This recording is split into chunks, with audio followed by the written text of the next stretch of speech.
Bonjour, alors dans cette vidéo on va s'intéresser aux puissances. Donc d'abord sur le produit des puissances.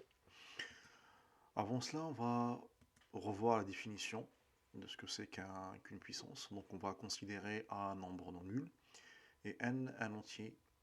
Donc on a A puissance N, c'est égal en fait au produit de A fois A N fois. Et on a la définition de l'inverse.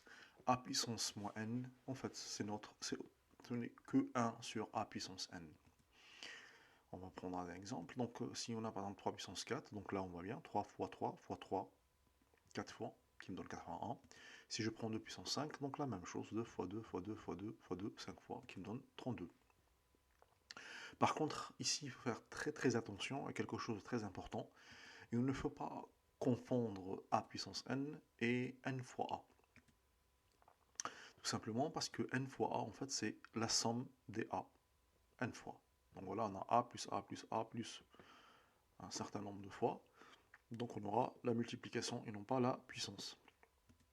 Donc on a cette propriété qui me dit que si je prends un nombre non nul, et je prends deux entiers m et n, alors si je veux calculer an fois am, ben tout ça c'est égal à an plus m.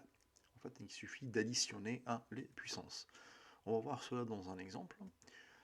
Si je veux calculer par exemple 3 puissance 4 fois 3 puissance 5. Donc là, si j'applique la définition, on va écrire d'abord le premier, 3 puissance 4, 3 fois 3, et 3 puissance 5, le 5 fois 3.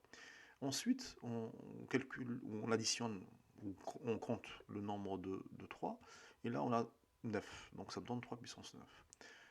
Par contre, si je veux appliquer la propriété, ça va être beaucoup plus rapide. Pourquoi? Parce qu'on voit bien que 4 plus 5 égale 9, et 3 puissance 4 fois 3 puissance 5, ben c'est 3 puissance 4 plus 5, et ça me donne 3 puissance 9. Donc voilà, en fait ici, tout simplement, pour appliquer la propriété, il suffit par contre d'avoir le même nombre. Si j'ai le même nombre, soit on utilise la relation classique, soit on utilise la propriété qui est beaucoup plus rapide.